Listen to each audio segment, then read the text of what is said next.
Senate Majority Leader John Thune is facing a fierce uprising within his own Republican Party over a contentious tax and spending bill tied to President Donald Trump's agenda.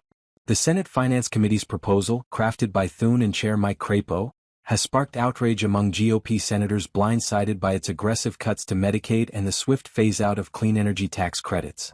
With a self-imposed July 4th deadline looming, Thune's leadership is being tested as he scrambles to unify a fractured party and secure the votes needed to pass this high-stakes legislation. The Senate's version of the bill goes far beyond the House's already divisive framework, slashing Medicaid funding by hundreds of billions more than anticipated. Senators like Josh Hawley of Missouri, Susan Collins of Maine, and Lisa Murkowski of Alaska have raised alarms over the potential fallout.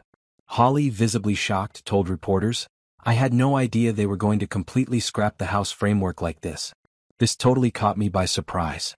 He warned that nearly half of Missouri's rural hospitals could close if the bill passes unchanged, calling it very bad policy that hurts poor people. Collins highlighted restrictions on healthcare provider taxes as a major concern for Maine, where 10 of 24 rural hospitals are at risk of shutting down.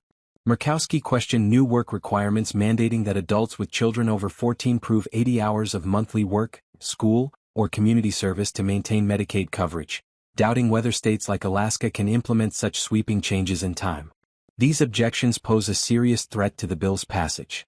Thune can afford to lose only one more Republican vote beyond the two no commitments from Senators Rand Paul and Ron Johnson.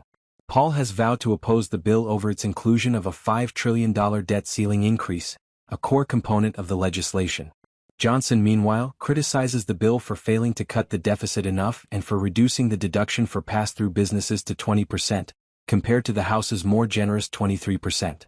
Thune, aware of the tight margins, told reporters, "We're in conversations with all of our members, defending the provider tax restrictions as important reforms, while acknowledging ongoing efforts to address concerns."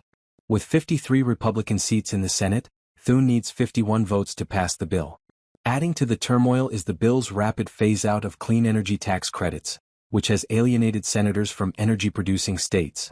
The proposal terminates incentives for wind and solar power by 2028, years earlier than expected, while preserving credits for hydro, nuclear, and geothermal energy until 2036.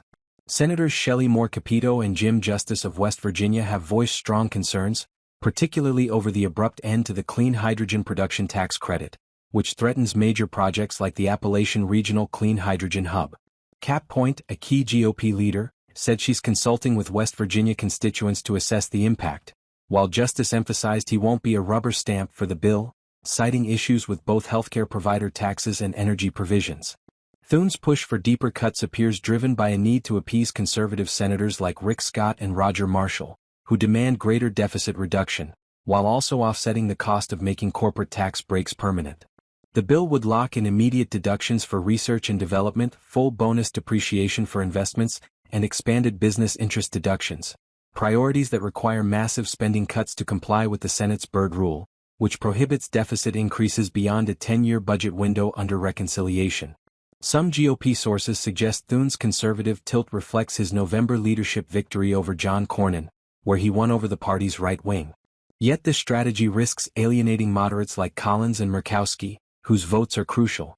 The Senate's changes also set up a potential clash with the House, where Speaker Mike Johnson secured a narrow one-vote victory for a less aggressive bill. House Republicans, particularly from high-tax states, are furious over the Senate's refusal to raise the state and local tax deduction cap, complicating efforts to reconcile the two versions. As negotiations intensify, Thune faces a delicate balancing act. Failure to bridge these divides could derail Trump's signature legislative package and expose deep fractures within the GOP. Success, however, could cement Thune's reputation as a skilled leader capable of navigating a divided conference. For now, all eyes are on the Senate, where every vote, amendment, and compromise will determine the outcome of this high-stakes showdown.